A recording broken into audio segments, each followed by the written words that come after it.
And welcome and welcome. Let's do a sound check. And welcome and welcome. And it looks like we are all good to go. What up, everybody? What up, everybody? Speak of the devil, she will appear. Luis Cuevas, ladies and gentlemen. Let's see. Hello, Luis. All right, you guys. Yeah, mind games. Let me say hello to everybody, and then we'll start it. We gotta dive dive head first tonight. We got to get going. Let's say hello to Freckle Joy. What's up? What's up? What's up, Christine Joy Barrow? Freckle Joy, ladies and gentlemen. Precocent, ladies and gentlemen. Gambius, what up? What up? JoJo, local Delphinian, JoJo herself. Amazing woman here, JoJo. And Mr. Josh Pitts. Uh, Another amazing local. See, they're not all lost beyond all hope. Bunch of amazing locals. Louise, welcome in, Louise, and Peace. Welcome in, Peace. And Ellen West, welcome in, oh Ellen. Welcome into you. All right, everybody. Thanks for getting in here early.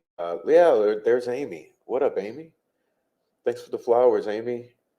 All right, Amy's in. We can start now. Class can start. Hey guys, look, we're gonna dive in head first tonight. Now, we'll take you on a little journey. So, I hope you got your little beverage. I have a pretty strong coffee here.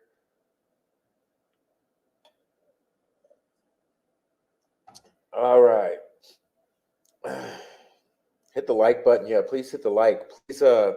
Please, donate to the Buy Me a Coffee and to the Cash App and to the we have memberships and we have merchandise and it's the whole thing, and we have the backup channel. If you haven't already subscribed to the backup channel, please do so. I'm really trying to get us to 500 subs on the backup channel. So please, come on, we're less than 50 away. We're 50 away from the 500 subs on the backup channel. So I'm just pushing. Hopefully, we can get that done. I'll be so happy. But yeah, we got to get busy. We got to get busy. We have a lot to cover tonight. Unfortunately, I think I'll have a lot of reading, but there's something I want to cover with you guys, and I think you'll be fascinated. So, if you have something to drink, something to smoke, relaxing time, it's evening time for most of you, which means a great time to relax.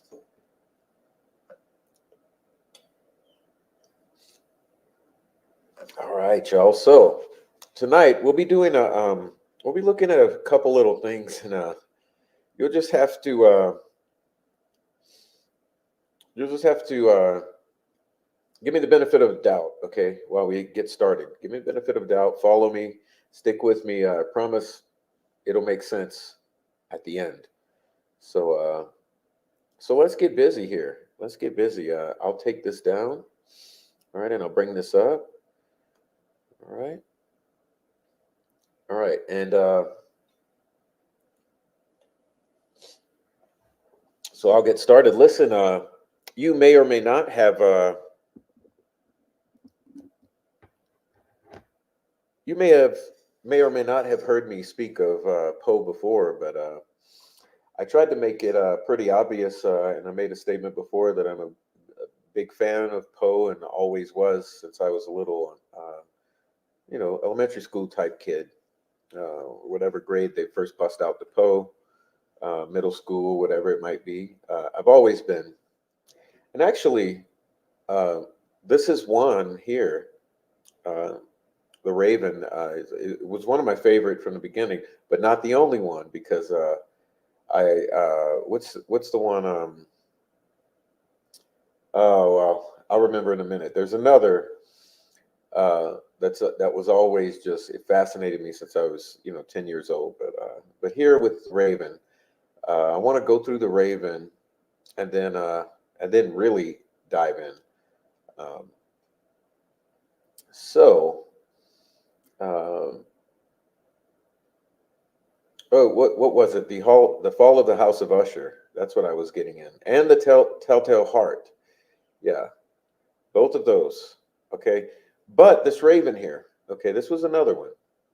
See, I was always a big fan, so it's almost like all of them. But let's look at this raven because I think it's pretty interesting what we'll be getting into. So here we go. We got I'll try to make it bearable for you, okay? I'll try to make it bearable. So we'll quickly get started. Once upon a midnight dreary, while I pondered weak and weary over many a quaint and curious volume of forgotten lore, while I nodded, nearly napping, suddenly there came a tapping, as of someone gently rapping at my chamber door. To some visitor, I muttered, tapping at my chamber door. Only this and nothing more. Ah, distinctly, I remember it was in black December, or bleak December, and each separate dying ember brought its ghost upon the floor. Eagerly I wished the morrow, vainly I had sought to borrow for my books surcease sorrow, sorrow for the lost Lenore, for the rare and radiant maiden whom the angels name Lenore, nameless here forevermore. And the silken, sad, uncertain rustling of each purple curtain thrilled me, filled me with fantastic terrors never felt before. So that now, to still the beating of my heart, I stood repeating, "'Tis some visitor entreating entrance at my chamber door. Some late visitor entreating entrance at my chamber door. This is it, nothing more." Presently my soul grew stronger, hesitating then no longer. "Sir," said I, "or madam, truly your forgiveness I implore. But the fact is I was napping, and so gently you came rapping, and so faintly you came tapping at my chamber door, that I scarce was sure I heard you." Here I opened wide the door. Darkness there, and nothing more.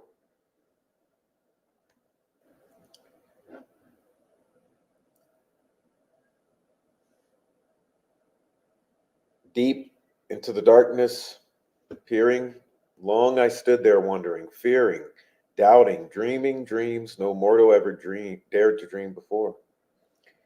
But the silence was unbroken, and the stillness gave no token. And the only word there spoken was the whispered word, "Lenore." This I whispered, and an echo murmured back the word "Lenore."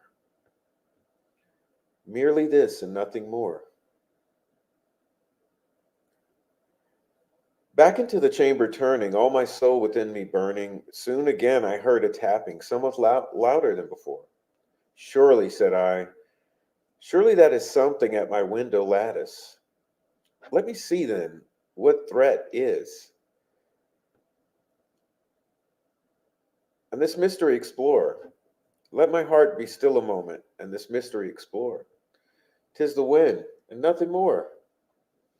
Open here I flung the shutter, when, with many a flirt and flutter, in there stepped a stately raven of saintly days of yore.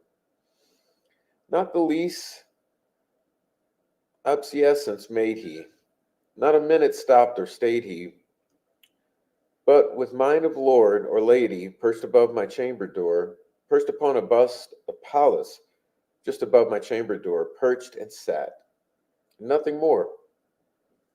Then this ebony bird beguiling my sad fancy into smiling, by the grave and stern decorum of the countenance it wore. "Though thy crest be shorn and shaven, thou," I said, "art sure no craven, ghastly grim, an ancient raven, wandering from the nightly shore. Tell me what thy lordly name is on the night's Plutonian shore." Quoth the raven, "Nevermore." Much I marveled this ungainly fowl to hear discourse so plainly, though its answer little meaning, little relevancy bore. For we cannot help agreeing that no living human being ever yet was blessed with seeing bird above his chamber door, bird or beast upon the sculptured bust above his chamber door, with such a name as Nevermore.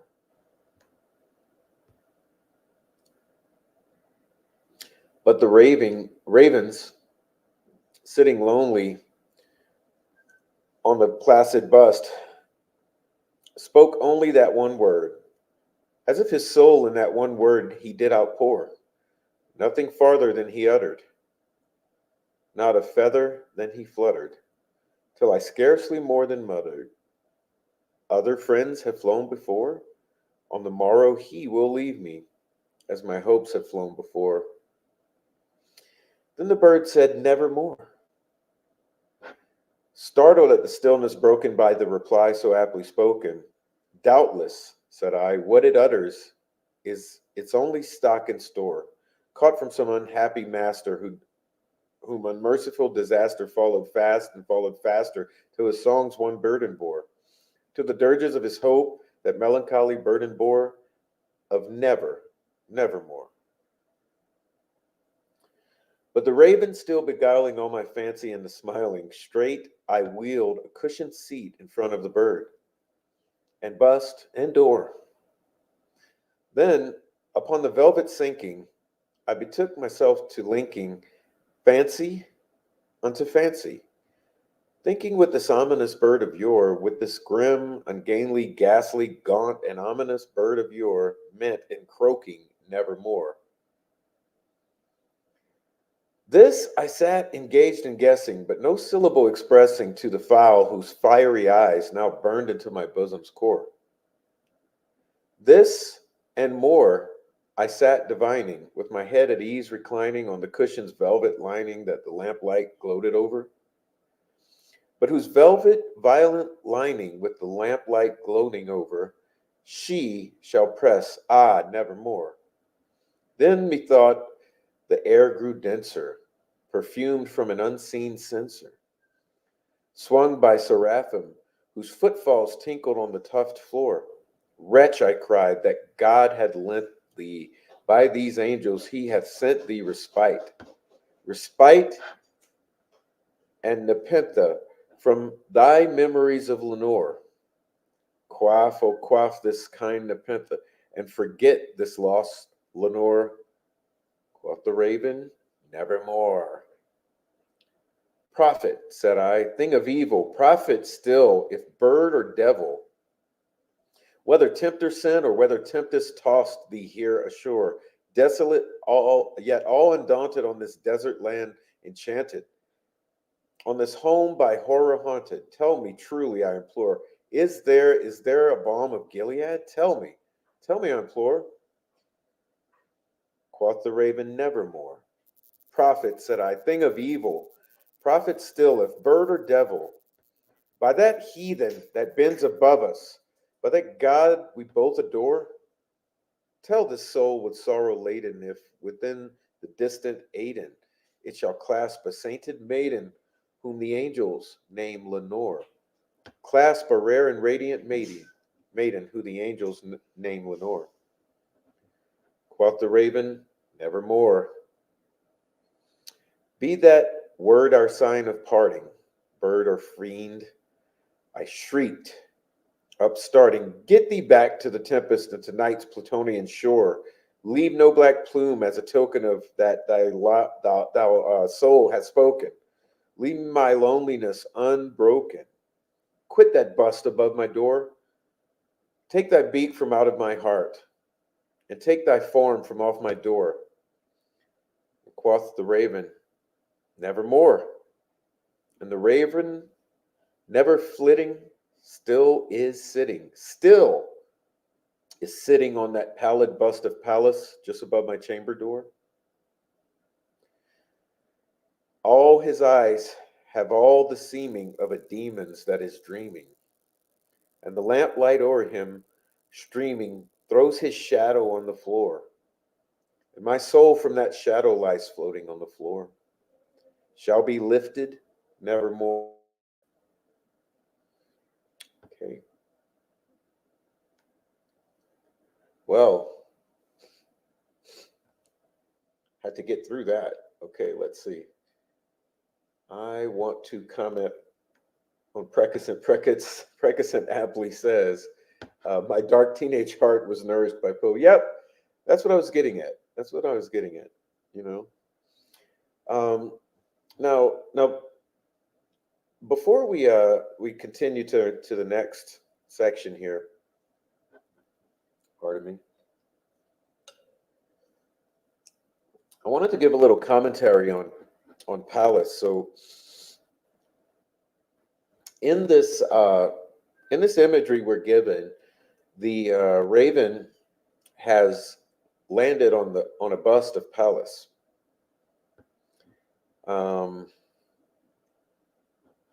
Now, pardon me. I'm trying to read here.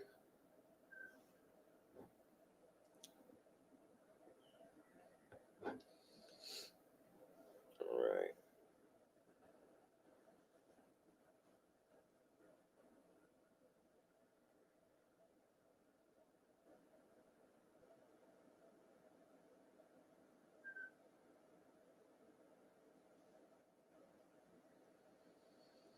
All right. So,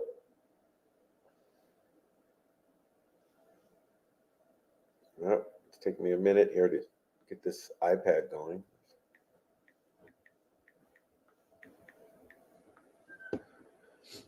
All right.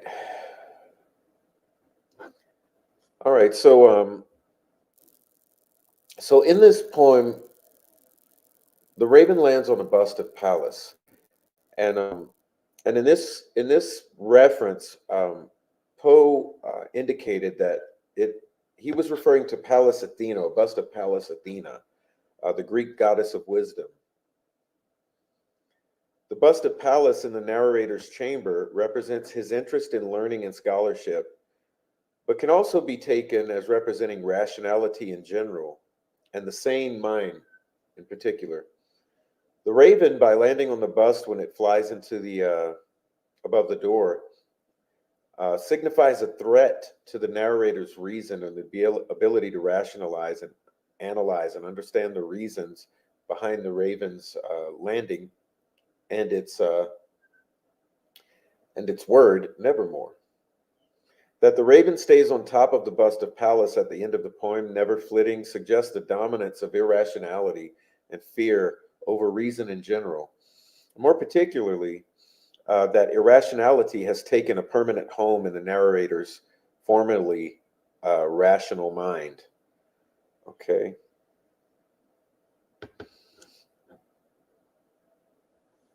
All right. So next, um,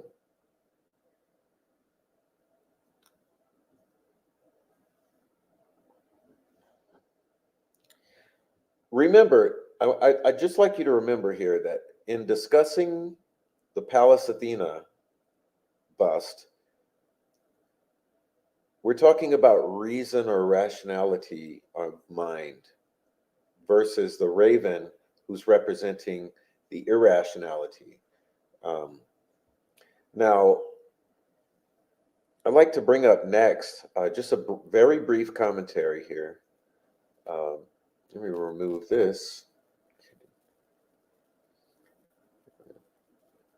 Bring up a very brief. All right, so here we go. All right, now let's follow along with me here, please. I'd like you to listen to this. Classical Raven Lore and Poe's Raven by John F. Adams. Okay. Several reasons for Poe's choice of bird for the harbinger of despair in the raven are manifest. Ravens can be taught to speak. They have a reputation for following armies and relishing death, and their dark plumage suggests melancholy and gloom. More subtle and ironic significance, however, can be found in the curious traditions which have accrued to this dark bird, associating him with wisdom, deviousness, and messenger service. In Hebrew folklore, the raven, originally white, was turned black in punishment for not returning to the ark when Noah sent him out to check the flood conditions. His failure to return when he learned the waters were receding was attributed to bestial appetite, for which he was constrained ever after to feed on carrion. All right, now perk your ears up here, please. Perk your ears up. In Norse mythology, Odin possessed two ravens, Hugin and Mugen, representing the mind and the will, and thus symbolic of intelligence and power. Classical mythology has Pallas, the embodiment of wisdom, as the raven's original master, a tradition Poe evidently drew upon in perching his raven on her white bust. And in Ovid, Metamorphoses, Book 2, the raven again was white before Apollo made it black for tattling about his beloved's unfaithfulness. Like Apollo's, Poe's raven is all too eager to deliver his unwelcome message of unfaithfulness. This time, of the ultimate unfaithfulness of death. But the tradition most strikingly appropriate to Poe's poem is that which invests the raven as a symbol of hope. The sound the raven makes, which we transcribe as caw, the Greeks and Romans transliterated into the Greek word kras, meaning tomorrow. The raven represented hope, then, for all the reasons that tomorrow suggests hope, or gives reason for optimism. Although this association of the raven with hope was not widespread, neither Pliny nor Ovid mentions it.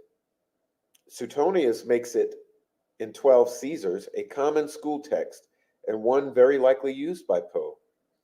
It is as a bearer of hope that Poe's persona initially greets his raven, bringing respite,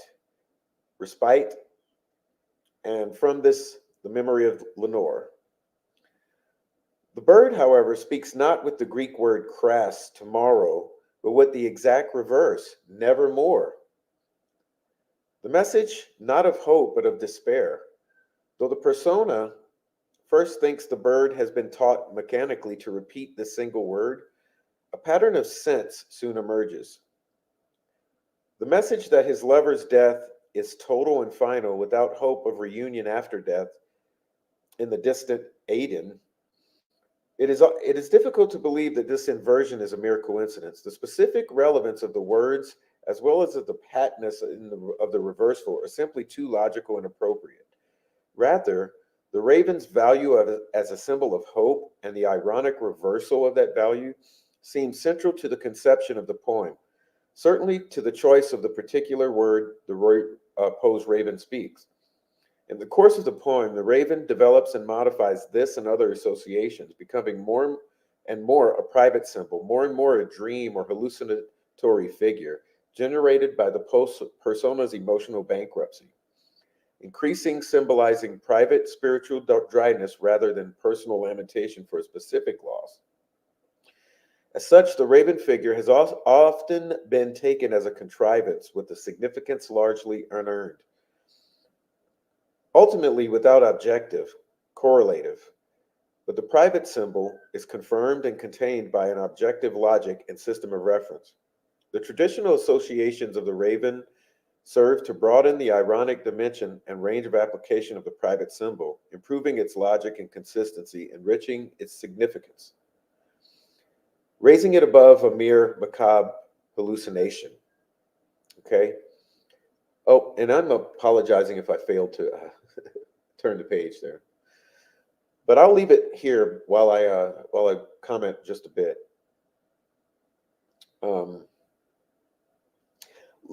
Let's go back to what I was to this quote I was giving you in regards to the bust which the raven was perched upon, because in my opinion here, as we're taking this message from this poem, I want us to think of the fact that by having the raven land upon the bust of Pallas Athena, he is giving voice to that bust. Now let's remember that this bust is the goddess of wisdom, or of rationality, or sanity, okay, or mind, okay. And you will recall here in Norse mythology. Let's go back to this first page. Let's see. In the middle of the page, it says here, in Norse mythology, Odin possessed two ravens, Hugin and Mugen, representing the mind and the will. So once again, we have the mind, intelligence, sanity, rationality, okay, intelligence. So this raven is perched upon intelligence, or the mind. So it's representative, it's giving voice to this bust of Pallas. And so now we're going to bring up a very interesting point here. Okay,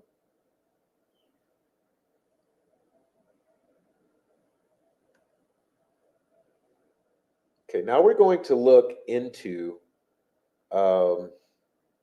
let's take a look here into the mythology of Odin and the two ravens. In Norse mythology, Hugin, which is Old Norse for thought, and Munin, Old Norse for memory or mind, are a pair of ravens that fly all over the world, Midgard, and bring information to the god Odin. Hugin and Munin are attested in the Poetic Edda, compiled in the 13th century from earlier traditional sources. The Prose Edda and Heimskringla in the third grammatical treatise, compiled in the 13th century by, and you're going to have to give me this word, Olafur Horason, and the poetry of Skalids. The names of the ravens are sometimes anglicized as Hugin and Munin, the same spelling as used in modern Danish, Norwegian, and Swedish. In the Poetic Edda, a disguised Odin expresses that he fears that they may not return from their daily flights. The Prose Edda explains that Odin is referred to as Raven God due to his association with Hugin and Munin. In the Prose Edda, in the third grammatical treatise, the two ravens are described as perching on Odin's shoulders. And take a look at this artwork here. Also keep in mind with this artwork that there is a single eye. This is a one-eyed god. Okay, look at the god. It's a one-eyed god with a raven on each shoulder. The raven god details that Odin gave Hugin and Munin the ability to speak. So they are his ravens, expressing thought and mind, and he gave them the ability to speak. Examples of artifacts that may depict Odin with one of the ravens include migration period golden bracelets, bracteates, helmet plates, a pair of identical Germanic Iron Age bird-shaped brooches, Viking Age objects depicting a mustached man wearing a helmet, and a portion of the 10th or 11th century Thorwald's cross. Hugin and Munin's role as Odin's messengers have been linked to shamanic practices. The Norse raven banner, general raven symbolism among the Germanic peoples, and the Norse concepts of Phlygia and Hymingia. Okay, so Phlygia is a supernatural being or spirit which accompanies a person in connection to their fate or fortune, and it means accompany. Okay. Hymingia was a type of female guardian spirit believed that she accompanied a person and decided their luck and happiness. Okay, so we got the luck, happiness, fate, fortune tied to this. And remember, mind and thought. Hugin and Moonin are the names for the missions of European Space Agency astronauts, respectively, of Andreas Mogensen of Denmark and Marcus Want of Sweden, which are set to coincide aboard the International Space Station in January 2024. Wow, they sound like Masons, don't they? Okay, next page, attestations. In the poetic Edda poem, the god Odin, disguised as Grimnir, provides the young Agnar with information about Odin's companions. He tells the prince about Odin's wolves, Jerry and Freki, and in the next stanza of the poem, states that Hugin and Munin fly daily across the entire world, Midgard. Grimnir says that he worries Hugin may not come back, yet more does he fear for Munin. Okay? Hugin and Munin fly each day over the spacious earth. I fear for Hugin that he may not come back, yet more anxious am I for Munin. And remember the mythology tying back to Noah's Ark, that these ravens did not come back to the ark. So they were cursed with eating on carrion. In the Prose Edda book, chapter 38, the enthroned figure of Hai tells Gangleri that two ravens named Hugin and Munin sit on Odin's shoulders. The ravens tell Odin everything they see and hear, remember? Odin sends Hugin and Munin out at dawn, and the birds fly all over the world before returning at dinner time. Odin sends Hugin, as a result, Odin is kept informed of many events. Hai adds that it is from this association that Odin is referred to as the Raven God. Okay. Now let's skip ahead a bit. Okay. I'm going to skip ahead a bit. Interpretations. Scholars have linked Odin's relation to Hugin and Munin to shamanic practice. John Lindow relates Odin's ability to send his thought and mind to the trance state journey of shamans. Lindlow says the Graminis Mal stanza, where Odin worries about the return of Hugin and Munin, would be consistent with the danger that the shaman faces on the trance state journey. Rudolf Simek is critical of the approach, stating that attempts have been made to interpret Odin's ravens as a personification of the god's intellectual powers, but this can only be assumed from the names Hugin and Munin in themselves, which were unlikely to have been invented much before the 9th or 10th century. Yet the two ravens, as Odin's companions, appear to derive from much earlier. Instead, Simek connects Hugin and Munin to wider raven symbolism in the Germanic world, including the raven banner. A banner which was woven in a method that allowed it, when fluttering in the wind, to appear as if the raven depicted on it was beating its wings. Anthony Winterborn connects Hugin and Munin to the Norse concepts of the Theurgia, a concept with three characteristics: shape-shifting abilities, good fortune, and a guardian spirit. And the Hemingia, a ghostly double of a person that may appear in the form of an animal, again, a shapeshifter. Winterborn states that the shaman's journey, through the different parts of the cosmos, is symbolized by the Hemingia concept of shape-shifting soul, and gains another symbolic dimension for the Norse soul in the account of Odin's ravens. In response to Simek's criticism of attempts to interpret the ravens philosophically, Winterborn says that such speculation simply strengthens the conceptual significance made plausible by other features of the mythology, and that the names Hugin and Munin demand more explanation than is usually provided. Okay.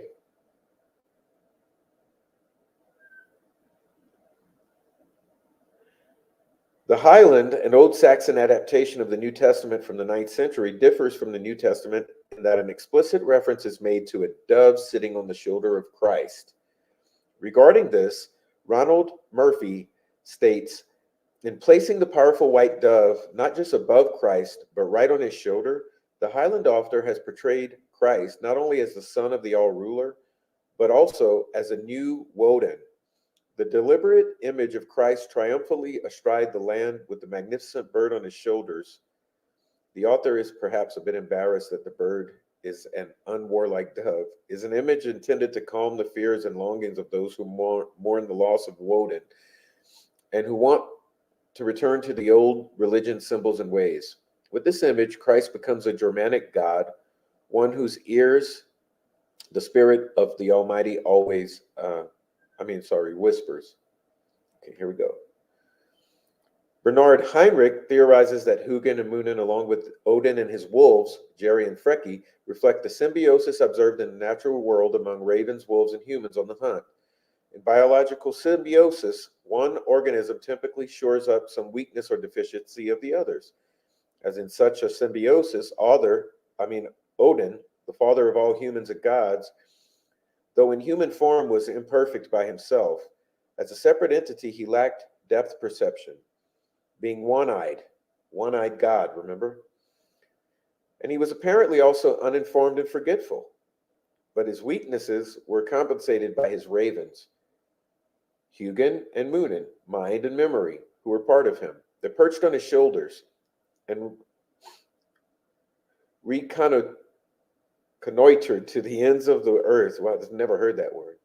Each day to return in the evening and tell him the news.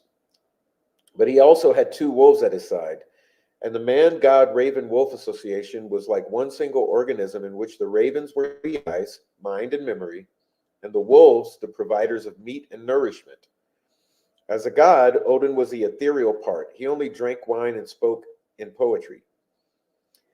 I wondered if the Odin myth was a metaphor that playfully and poetically encapsulates ancient knowledge of our prehistoric past as hunters in association with two allies to produce a powerful hunting alliance.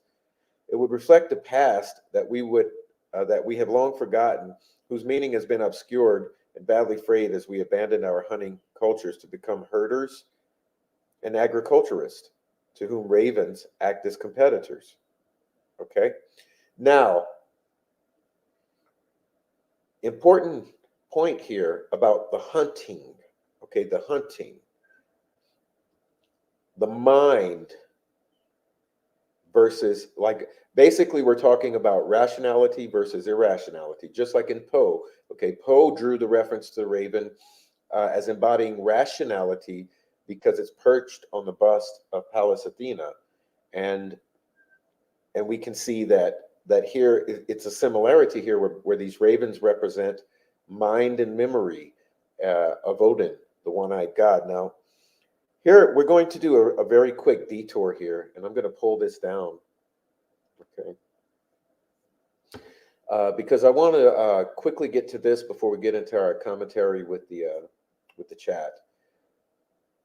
Now this will take a little time, but I want us to understand this because I'm a great fan of linguistics. It's somewhere where I did agree with both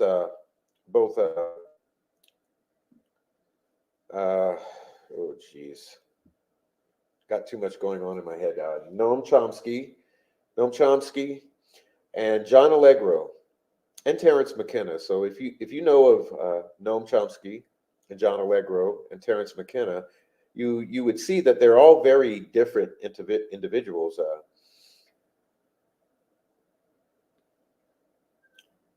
Noam Chomsky, he's a political commentator, linguist. John Allegro, linguist who covered not only the Dead Sea Scrolls, but also the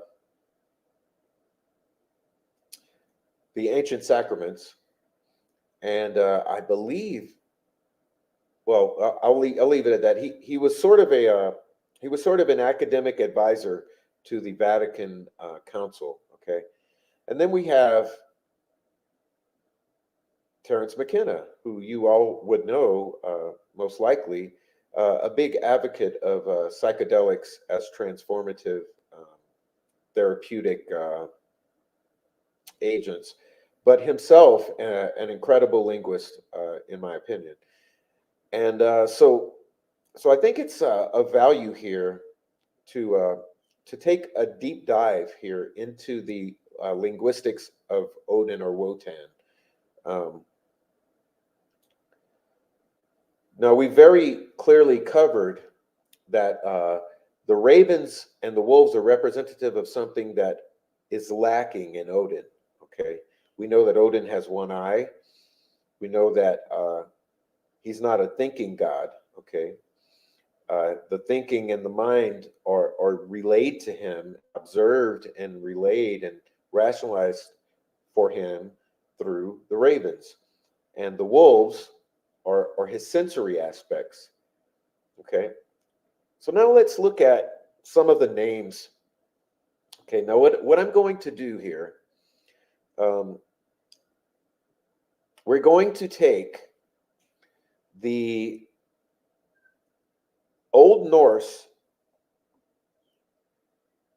names for it's this very interesting thing with the name, any of the names of gods. There's usually a multitude of names. Same, and there's no difference here with Odin. The same thing. So we're going to go through a large variety of the names of Odin from the Old Norse, and but I'm not going to attempt to pronounce them all. I think it's much more meaningful for us to just consider. Uh, we're going to open our minds right now and throw these names in to the basket. Okay, so let your mind be the basket. And I'm going to read through all of these translations of the old names of the Old Norse names of Odin.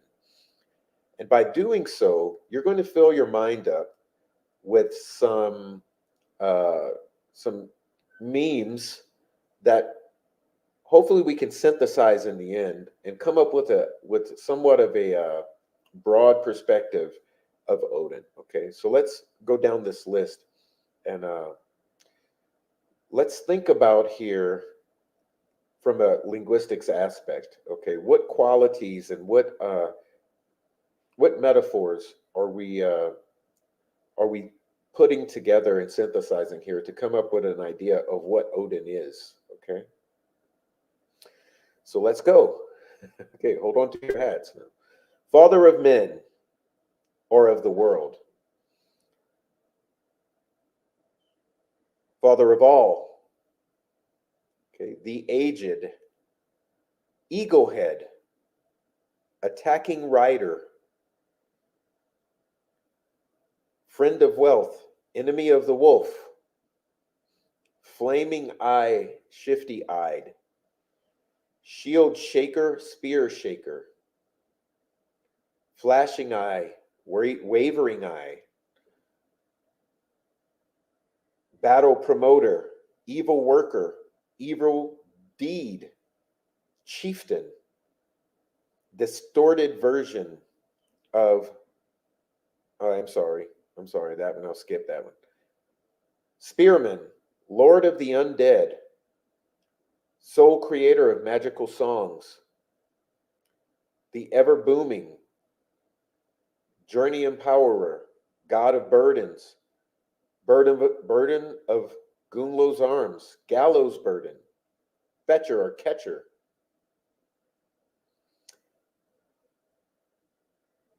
shape god. And remember, there's allusion to shapeshifter. Okay, wise one, concealer, lord of the earth, ancient one, the one who rides forth, father of songs, dangler, spear charger, spear inviter, gore master, spear master, deceiver, riddler, blind guess. Remember, he's one eyed.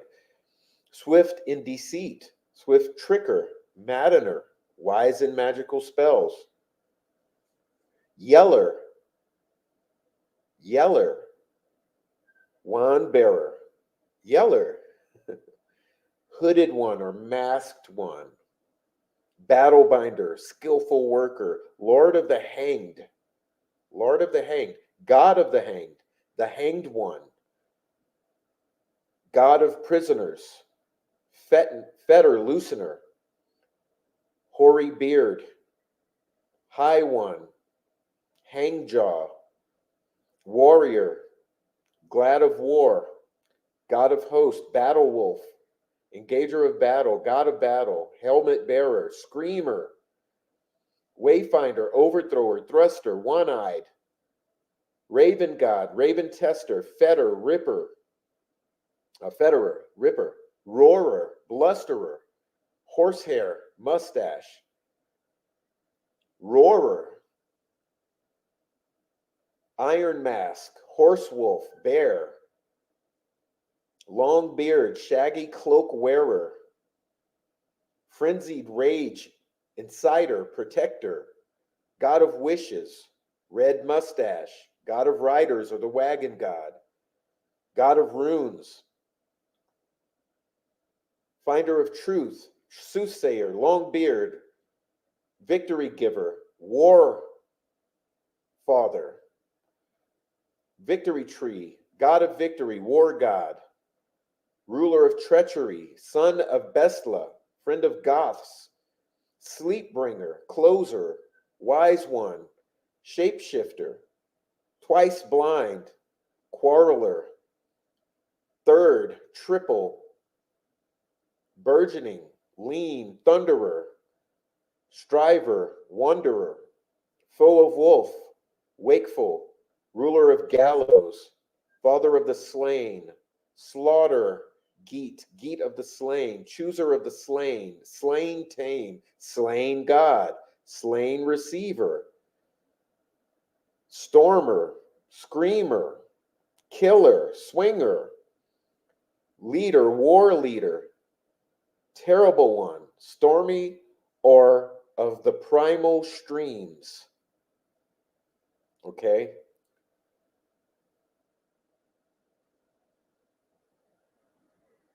Grim or grimmer. The use of grimmer and the latter form grim in the sense Lord has only a few occurrences from Sweden.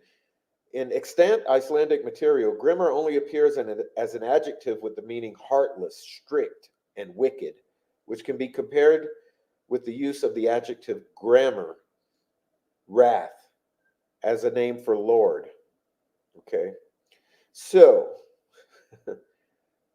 I can put this away now. Now, what does Prof think of all that? I think that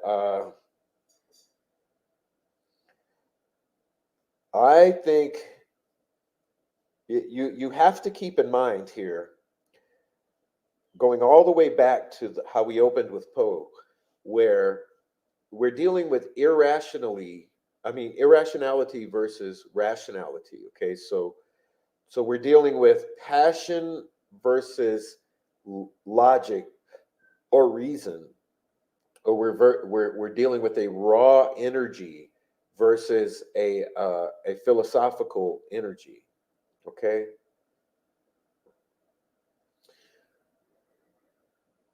And this is what Poe was alluding to, okay, historically. So it's very interesting now to connect this with Odin, and in attempting for us to try to gain some understanding about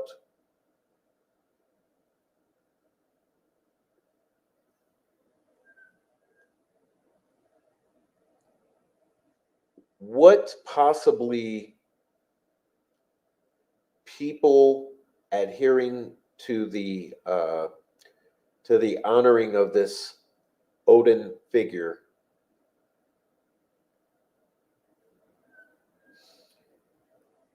what it could be. Okay, and in my mind,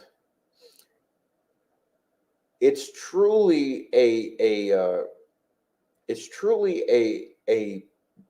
reversion back to the worshiping of a chaos god. sort of like an Old Testament God, or wrathful, vengeful, passionate, raw emotion and injury, energy, a furious, a devastating, a devastating figure to emulate, a really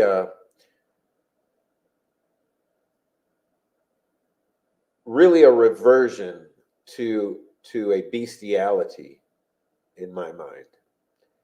And so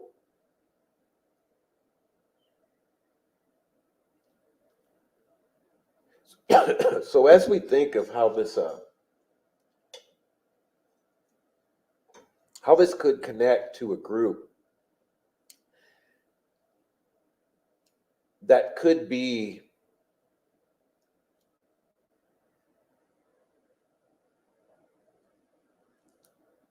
honoring this God, so to speak,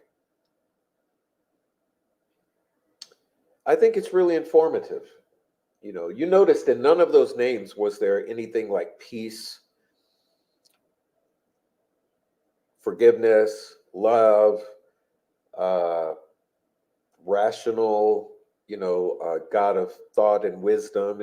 None of that. Okay, the wisdom was the raven. Remember,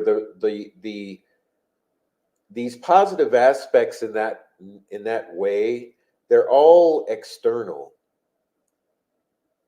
And it's very, very interesting to me, because does the worship or the admiration of this type of figure give rise to the justification for these type of qualities and actions uh, in oneself or the group? And I would say yes. A beast, a beast mode, a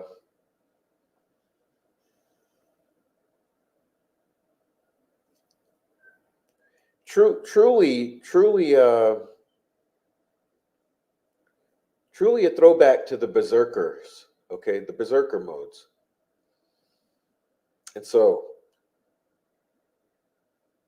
could I see a group of individuals who have these sorts of leanings doing something bestial to these young girls? Yes. Yes. Something brutal, something beast like. Okay. Like Four Pits is saying here, imagine the spirit of this figure. Okay. The spirit of this figure is vengeful, it's warful, it's twitching of eye, it's shifty eyed, it's one eyed, it's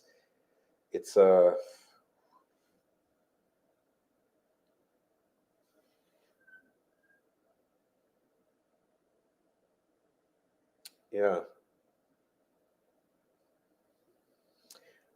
And I really do believe that it's not it's not really too far of a stretch to think that a group of people with who already have violent tendencies and maybe separatist tendencies uh, gathered around this type of philosophy could bring themselves to do brutal acts. Now, do we know that this has been what has taken place? No, because we're all assuming. This is all assuming. But I just wanted to open the door there to the consideration in this really larger picture of what type of energy or spirit, what type of figure, what type of metaphor we're looking at. And it's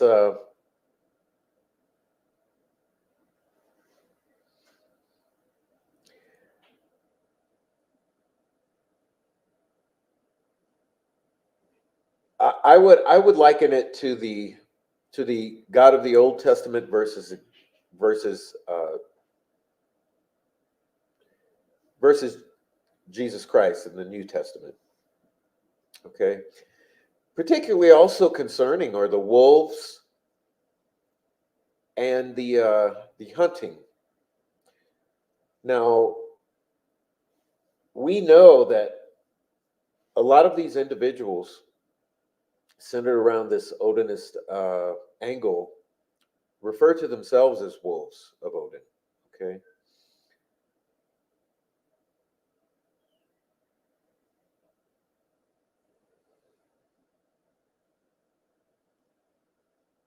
So we're mixing violent bikers with a Germanic nationalist white supremacist bent and drugs. So you end up with something like white supremacist Odinist bikers, meth dealers, a recipe for disaster and brutality. So whether or not these individuals had any role whatsoever in doing harm to these girls, uh, it's not that far out of the realm of possibility. Now typically, do violent bikers typically hurt their own children? No. Would violent bikers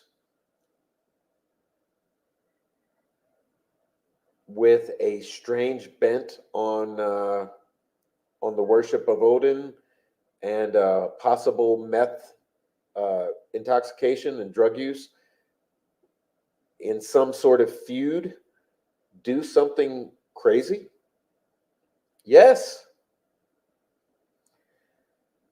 You may have noticed that some time ago, maybe 4 months ago or 3, I posted a link to a trailer for the movie Surviving the Game. If you have not seen Surviving the Game, I suggest you look it up tonight and watch it as soon as we're done here. Surviving the Game is a very, very, very concerning movie. Uh, Approaching 20 years, probably old now, starring the unusual lead man, Ice-T.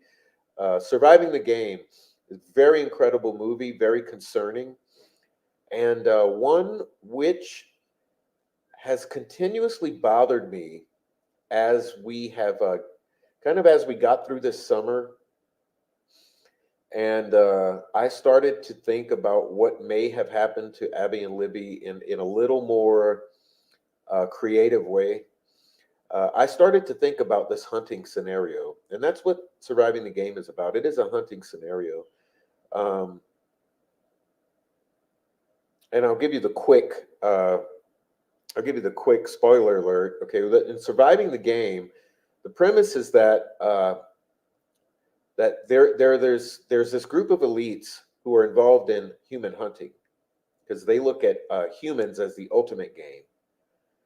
Okay, so what they do is they go get these homeless off the street and they convince them, they woo them and groom them, and they bring these humans in, and then what they do is they set these humans up for the hunt, and so they let the human get a head start, and then they go and they hunt the human as the ultimate game of elites, and I don't necessarily think that it could be that far out of the realm of possibility that something like that may have occurred. You're dealing with this type of group of people, and particularly concerning. Uh, Thinking back to our readings just now, uh, remembering that some of the aspects of both the ravens and the wolves accompanying Odin is the hunting angle. Okay, so they help with the hunt. They complete the wholeness of Odin, who is strictly sort of a passion or a raw energy or a raw force. You can almost visualize the raw, terrible energy of the raw energy of the universe.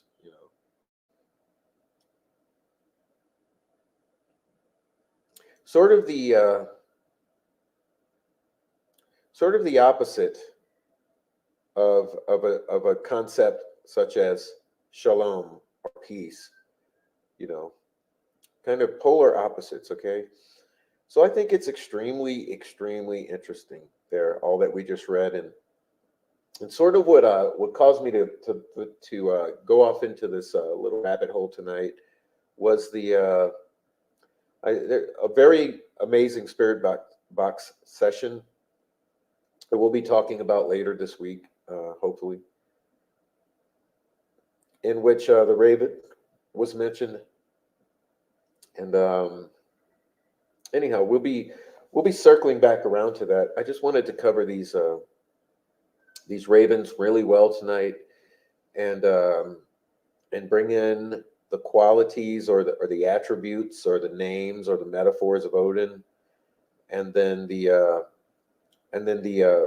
wolves and the hunting. So I think we kind of bring ourselves back full circle here to the whole conversation. But before I forget, I found an extremely intriguing aspect to these linguistics revolving around Odin are the mustache or the beard or the red beard. Okay, so this whole bearded mustache, the facial hair, the big beard, I think it's very interesting, and it's also interesting that there's been this indication the whole time over these years that we are talking about someone with red hair. Remember that with the bridge guy or the guy witnessed. Okay. So the red head, the red beard, all of that sort of thing. Before I forgot, I wanted to include that point because when I read beard and mustache and red beard, I thought about all of that. And it's pretty interesting. So with that being said, we are done with our little presentation. And so I'm going to get back into the chat and say hello to everyone, and we'll see where we go. So let's back it up. Okay. All right, so let's see where we are.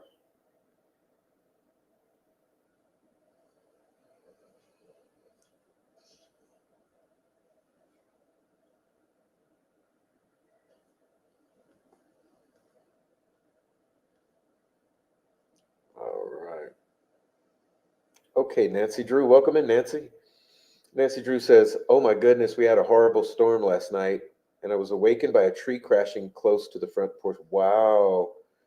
In the daylight, 2 dead blackbirds were by my front door. I'm so creeped out. Oh gosh, I'm sorry, Nancy. I was worried about you last night when you said there was a storm. Wow. I'm so glad it didn't hit your house. That's always, you don't want that. It's a terrible thing we've experienced so many times with hurricanes. I'm so glad you're good. Hey, Rochelle D. Rochelle D. Welcome in, Rochelle. All right. My wife's grandpa was a cousin to Edgar Poe. Wow, that's crazy, bro. That's crazy. I married a Poe. You Poe man. Okay. Poe is one of my favorites. Very interesting. Yeah, what a weirdo wasn't he? I think it's sad more than ominous. I'm glad that you and the house were not crashed. Me too. That's what I'm getting at. We spent a few days in class in high school at Delphi breaking this poem down. Okay. I love my trees and all my birds and squirrels. They are all mad now. Oh, poor things. Yeah, Louise, right? Cheers to dark teenage hearts.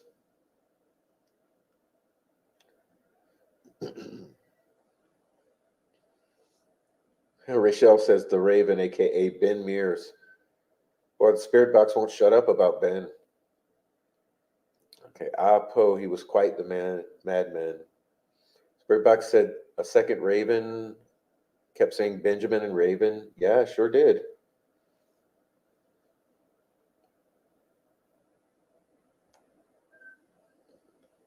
All right. Sorry I missed the next page, practicing. You know me. I don't know what the hell I'm doing. All right.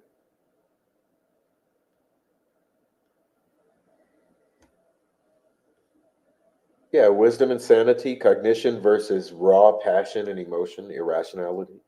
Many years ago, I lived in a house on the edge of Carroll County. It was surrounded by cornfields, and there was a large family of ravens who perched upon the garage. Their presence felt ominous. I live in a silver mine. He call it Beggar's Tomb. We had giant ravens in Alaska. They make the most incredible sounds. They do. They really do. They would watch me and were somewhat intimidating. We also had families of deer that often visited. I miss the deer. The crows are thick as thieves in Carroll County.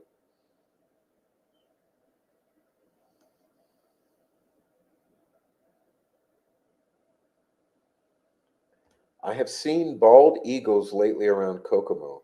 Years ago, would never see them this far east. Love them. Wow.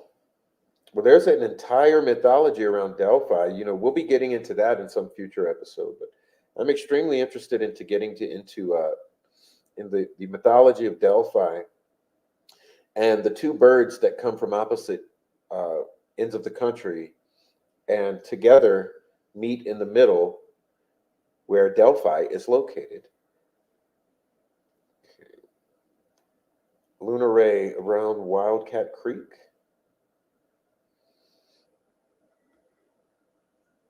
Okay.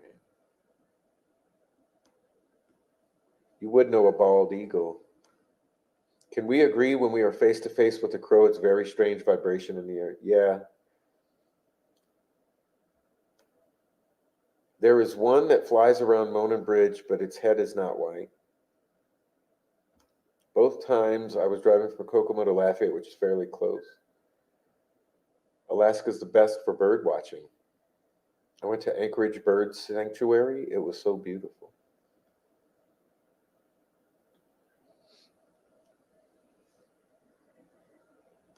They are beautiful in the summer, and feathers are angels. Anchorage is breathtaking. It was very strange to have 7 of them staring at me every day for a year. I was afraid of them at first, but realized they were only interested in observing and had no intention of harming me. They leave a feather here and there. You should keep those feathers. They are very respected creatures, by the Native Americans. They do talk. They do talk. Those birds talk, and they actually think. They're very, very, very, very intelligent creatures. I mean, if you've never interacted with them, they're amazingly intelligent. It's a vibration. Reminds me of the buzzing power lines. Okay. Wolves run with the Luciferian Brotherhood. Now I have an owl, though I've never seen him. He speaks to me every morning. I love to hear the owls. We have them in L.A., but people would never believe it. Huge Terrence McKenna fan. Awesome. Me too. Special branch of the military that uses the dumbs call themselves wolves, and some come from Ukraine and Russia. Woo. I should, though. At my last house in India, I had a bar box. Welcome in. Let's see. S Fletch 50. Okay, round of applause. Welcome to the chat. It's good to see you and good to meet you. Uh, make yourself at home here in the chat. Everyone's wonderful and lovely, and they'll be so happy to have you here. After watching Colin doing the ghost box last night, and you reading this gives me chills. I'm more convinced that the Odinist did it. My opinion only. Yeah, it's yeah. After watching Colin, boy, that was something else. I tell you, there were certain times when flocks of seagulls will smash into high-rise glass somewhere or car windows, windshields. Bicycle Day was one of the biggest breakthroughs of space in mind.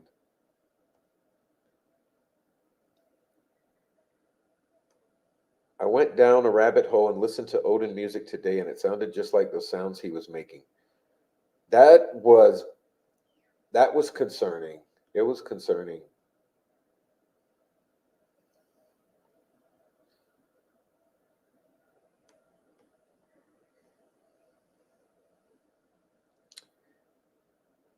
Okay. Oh my. Caffeine's starting to it's got that initial shock where I felt good. Now I'm hitting my downslope. Shapeshifter. Yeah, and remember it said shapeshifter in the Wilson Bridge video over at the cave, it said shape shifter. Remember that? Old Norse traditions. Welcome in Town.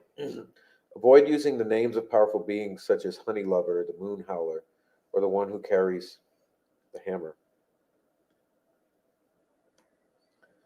Bear the Wolf and the God, Thor, Grim Reaper, screams from the spirit box. When you worship the spirit you worship enters the soul.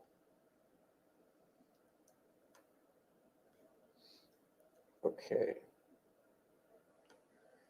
Is there a willingness to go to the dark side these days and look at un-Hollywood, all satanic? No, I'm not interested in Hollywood ever, but I'm all down with it's a cesspool.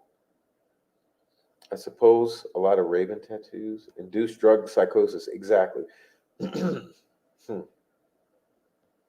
Hey, welcome in, Mike. Mike Cunningham, ladies and gentlemen. Welcome in, Mike. It would be a shock if involved Odin not in the area. Well, it's not according to some of the locals. I know, Mike. It's who knows, right? Who knows? But human hunt. Yeah, that's what I was getting at. Lisa, welcome, Lisa. Hey, hey. It's taking me a minute to notice you guys in this chat. There's so many. Welcome, Lisa. Lisa.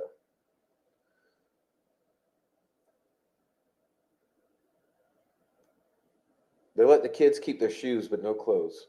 Welcome in, Caitlin. Hey, Caitlin. Thank you so much, Caitlin. All you guys coming in. You guys came in a little late to the show. CIA would have complete control of law enforcement. Doing it. My phone is messing up so bad. I'm going to have to watch this online. Well, Caitlin, we miss you anyway. Welcome, Caitlin. I have a crow raven feeder. When they leave shiny things, they get cat food.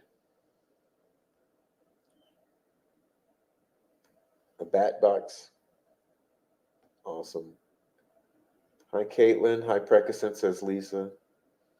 Yeah, the shiny things from the ravens. Isn't that amazing? The crows. What channel was the spirit box on from yesterday that S. Fletch is referring to? Paranormal Files. Okay.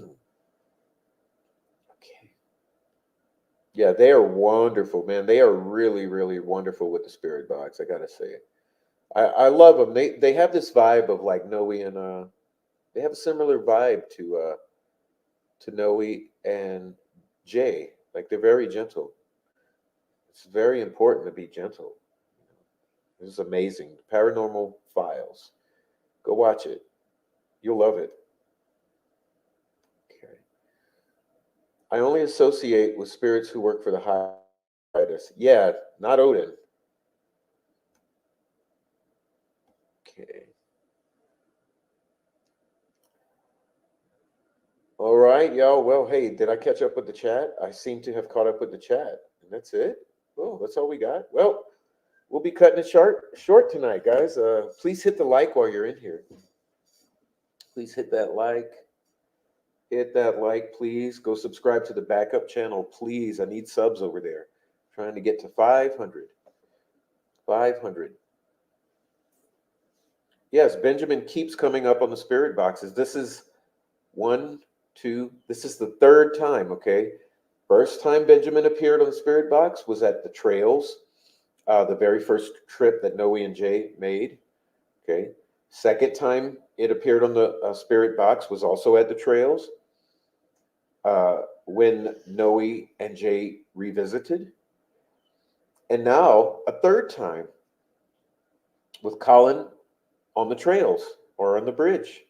So that's 3 appearances of Benjamin, okay? Very, very incredible.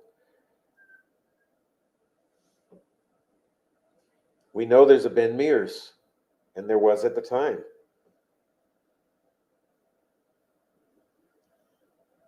I was able to watch, and I was shocked when the spirit box also said, Jim, me too. What are the odds? I've said that when Noe and Jay had the spirit box say Benjamin for the second time, I was blown away because I thought, what are the odds it would say it a second time? But now this is the third time. And this is a whole separate group of guys holding the spirit box. Benjamin Mears. That's what we are thinking. Benjamin Mears is what we're feeling like.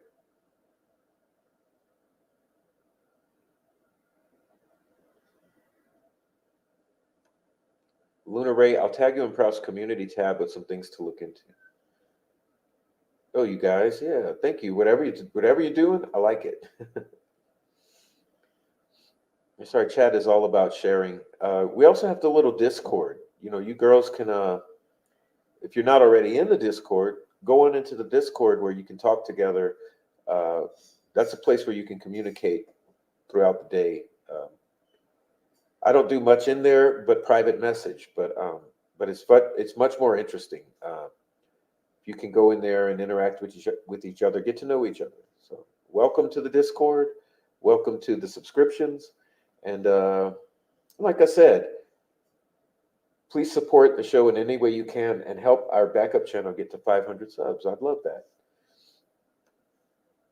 Okay, yes, says Rochelle. I think the spirit box is much more active at night. I don't think it's more active, but I really think it was very, I mean, I can't believe they went out there at night. That's scary and dangerous. But yeah, I think because it's so quiet. Remember what I said, my belief about the spirit box is, right? I think it's a focusing tool because in the day or in any place, it's always, there's so many distractions. There's sounds, there's sights, there's feelings. So the spirit box kind of helps. It's like a vector where things can be brought into focus. And so that's why just in general, it's good to be out there with it because where you're distracted with sights and sounds, it can target or funnel in some specific key things that you might otherwise miss. So in that way, I would agree with you that at night, yes, also your own senses are a little heightened because there's less to see, there's less to hear because it's nighttime, it's quiet, and when those distractions are minimized, then your focus it can be heightened.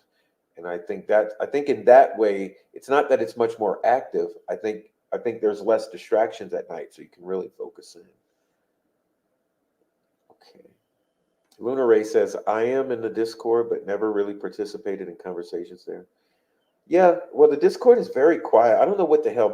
My Discord used to have so many people and just be like constant revolving door of awesomeness. But everyone got upset when the trolls started their shit and I started addressing the trolling.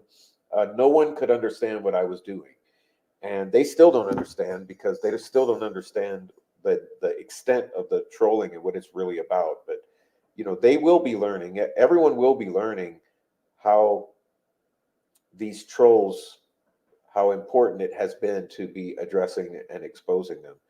But unfortunately, at that point, a lot of people just left the Discord or shut up and stopped engaging. But I know a lot of them still private message. A lot of folks private message. That's kind of how I use Discord now. I private pet message with my folks.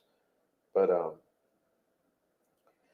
at some point, I'll be opening up the Discord, the other servers, which have all of that old information in it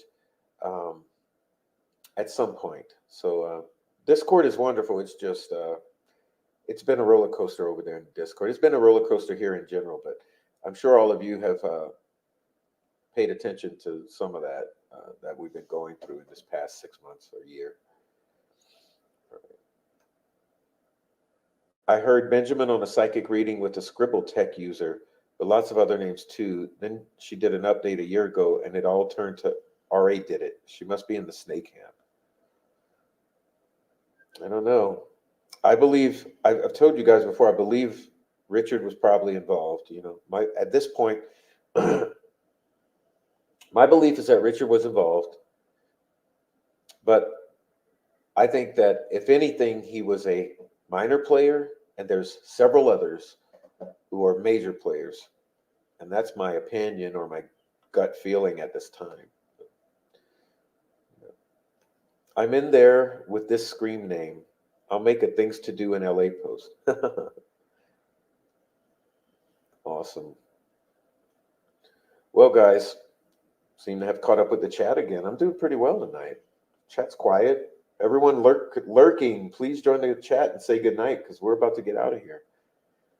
You guys join the chat before we shut it down.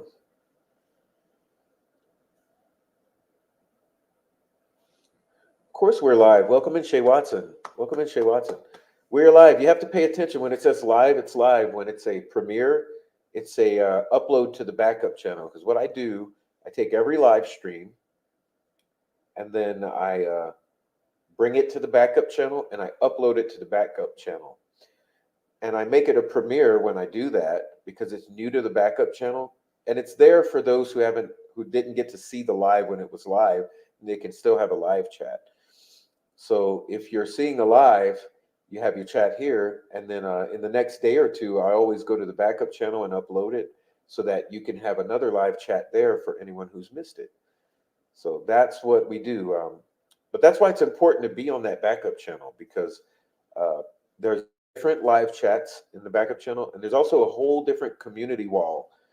So what I do with the community post, so I don't overwhelm you with community posts throughout the day, I split the community post between both channels. So I'll post one here, and then the next day I'll post one here, and the next day, and I kind of alternate with the community post on both walls. So if you're interested in a community post, definitely subscribe to both channels. Okay. Okay. Awesome, Shay. All right. Yeah, so what was I gonna do before we get out of here? I had some plan. See, it's slipped me already.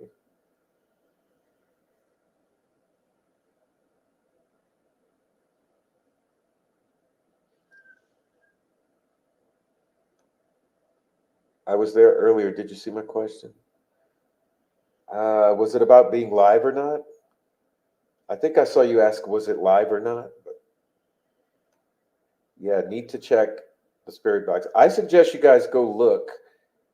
We have several Spirit Box videos on this channel. Okay, so we have several here because Noe and Jay, they've made several trips and so the most recent one, I made a rather long video that includes both the trails and the Wilson Bridge area. The previous, I only posted the Wilson Bridge portion, and then the very first trip they made, there's a posting there. So we have several Spirit Box videos here on our channel, and then very interesting last night was that the Paranormal Files posted a Spirit Box trip to the High Bridge, which was completely unexpected. I didn't expect it, and it's wonderful. And so between all of these Spirit Box videos, you'll get an amazing experience. I really suggest you watch that one over there at the Paranormal Files, and then watch all three of ours. It's awesome. I mean, there's lots of Spirit Boxing going on now, and there's a lot of consistencies. Like I'm saying, they're saying the same things, the same names, the same terms. It's got the same vibe. Uh, I think it's very interesting, and it's something we're going to continue. It's not going to stop. And the next visit they will be making is over to Stephanie Thompson's house. It will be in the next couple weeks. They're going to do a return session to the area and go and visit Stephanie Thompson's house, and that should be very interesting because as I mentioned before, our retired Master Trooper Jay was a personal friend of Stephanie Thompson. So I think it should be extra meaningful. So you guys will enjoy that. Okay. Okay, let's see. Nancy Drew says, I watched your video again about the eclipse in New Madrid. Honestly, such a good video. Thank you, Nancy. I enjoy making those videos so much. I try to make it good for you guys. But a lot of my videos, I don't really tell you blatantly what's going on in them. I want you to experience the videos. I always like recommending that people put them on the biggest TV you got. You know, my videos that I put put on your big TV and relax and sit and watch it. Go for the ride, go for the experience, because I'm trying to convey usually a feeling and some thoughts much more than make it like a very obvious bullet pointed video. So my video creations, I make them for you to put on the big TVs and experience. And then you come away with that experience receiving the message better than you could if you're just looking at it on the phone and I'm drilling things into you. So please go enjoy my videos. I'm particularly passionate about the Spirit Box videos and the New Madrid video, and also the tribute video that I made.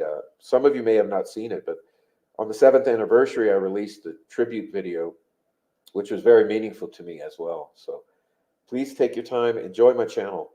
The live streams are one thing, but the video creations are another thing. So these live streams, perfect on the phone, but the video creations, perfect on the large screen TV. So you guys enjoy that. And thank you so much, Nancy, for the wonderful words of appreciation. And I love getting the positive feedback.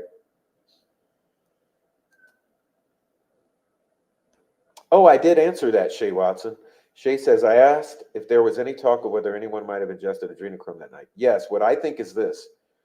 I think they would have if they collected the blood. Okay, here's my hypothesis. If they collected the blood from one or both of the girls, I think they would have consumed the blood, because that blood would be adrenaline rich or adrenochrome rich blood, because if at the height of fear, at the moment of fear and the height of fear, they kill these kids, then the blood is going to be rich with those substances. And I think that they appear to possibly have collected the blood, because we've got very little to no blood. So it's very possible that they would have collected that blood and possibly consumed it. So that's my opinion, but I answered it on that other channel. Right. I had no idea about the earthquakes. Oh yeah, you see in the 1811, 1812 earthquakes, and I want you to think back in your knowledge of history about 1812. Okay, 1812, and then think about the comet. There were comets, there were eclipses, there was a whole bunch of things from 1809 or 1807 to 1812. And it's a very interesting period of history. And so I tried to help you understand that in that video as well, to try to give you an impression of what that time, the spirit of the time.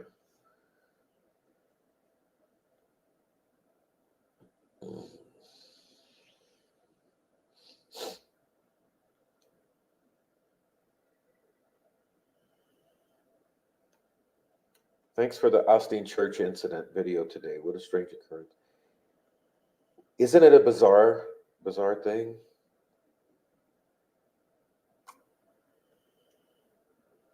I have no comment. Some things I want to put out. Some things I just want to put out to let you do with it what you may. Rochelle says, Flora, they all watch like a hawk and you can feel it on you. That was crazy, Lisa. A person cannot safely consume too much blood. Everywhere I look, there's some connection to Delphi. There's a term describing that. Yeah, what's the term? I know what you mean. I wonder about the deep head wound on one, if they took the pineal gland. I don't think so. I think it was a blunt force trauma. Thank you for an interesting chat once again. All of your videos are fantastic and the music riveting. Thank you so much. That's what I love doing. That's what I love doing. You had no idea about the incident at that church. Isn't it just odd as hell? I mean, Joel Osteen. It's odd as hell. I was flipping out when it was over and the cops were let out of the building by the robo-dog. In the wake of the 1811, 1812 earthquake disaster, drove people to church and finding God. Yes, it did. Yes, it did. Yes, it did. That was a very important point. If you read the studies of the New Madrid earthquakes and that point in history, a lot of people found God after, you know. Yeah. But those firsthand accounts, like you can dive into the internet and you can find there are several firsthand accounts from the time.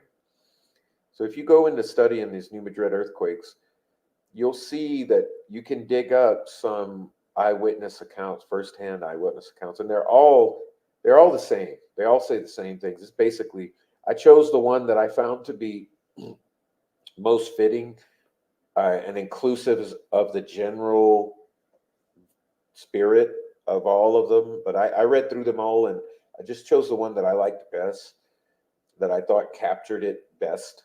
But yeah, it's very concerning, and it could happen at any moment. I mean, and you're talking about some of the ground shifted in places 15 feet. And remember, there's the description among many of the witnesses from the time that people disappeared totally. Some people were swept down into the crevice. You know, some people were swept down under the earth into these crevices. Actually, there was a girl not long ago died on a beach because they were digging in the sand and some kind of hole opened up and she got sucked down in there and died. So it's not unusual for people to fall into the earth and die. And in this 1811, 1812 earthquake or earthquakes, there were several instances of people just flat out going missing because it's believed that they got swallowed into the crevices of the earth. Okay. Drove people to church.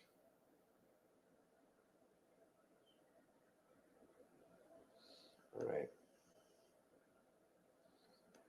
All right. Yeah, yeah, the weird Austin interview. That's what I'm saying. It almost smells to me like a false flag thing, like or like a Masonic thing. Like, hey, buddy, like you've been given this position in the Masonic Society. We have made you a multimillionaire preacher. Now we're gonna your sacrifices, we have to use your church for this thing we're gonna do, and someone's gonna die. He's odd. He was smiling and odd, and just it's a weirdo shit, you know. But who knows? Who knows? These people, they do shit that you'd never imagine. He's a big name, but haven't watched the news in a long time. Okay. Yeah, guys. Well, look, I'm tired. We're out. I think we did a good quick one, and it's been great. Let's wind it on down so we can get out of here and go hug on our loved ones and get a comfy bed and tuck in the bed. All right. What a great day we had today, man. I just had the best day. I just had the best day. We got some amazing shopping done, amazing sunshine. We got sunshine, and we had good times and hugs, and it's been a great, beautiful day. Wednesday, February 28th. Yeah, Money Church, red flag. The smiling preachers. Okay. Good night to all. Yeah, guys. At the ER again? Oh no. We'll pray for everyone. I'll pray. I'll pray for you.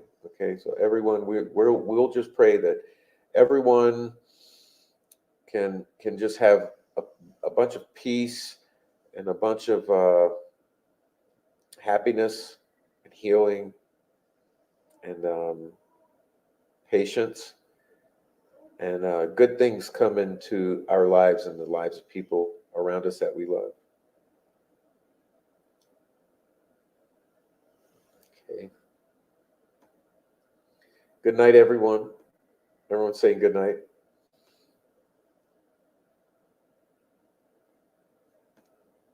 Oddly, there were wildfire warnings all over the place in Illinois. That's never happened in my 67 years. Is it because of the wind? Is it a dry wind right now? All right.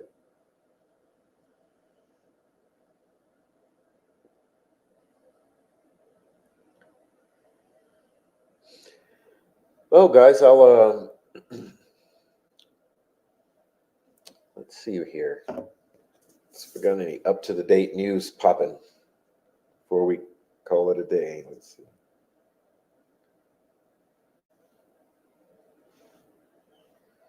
It's so hard to keep up with.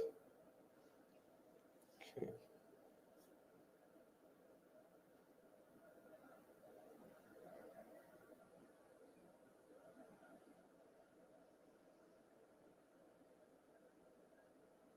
Oh, news looks quiet, doesn't it? What do we have here? Let's see.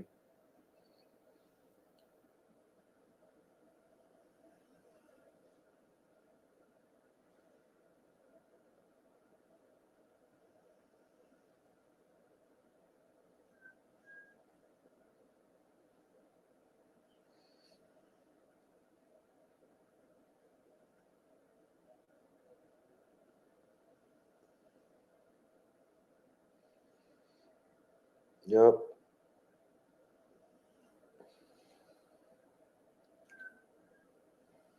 pretty quiet. It's a good thing. That's a good thing. So, with that said, let's uh let's say goodnight in the chat. I will wrap it up. Um, I'm going to leave the chat open for 5-10 minutes, and we'll be talking. Let's see.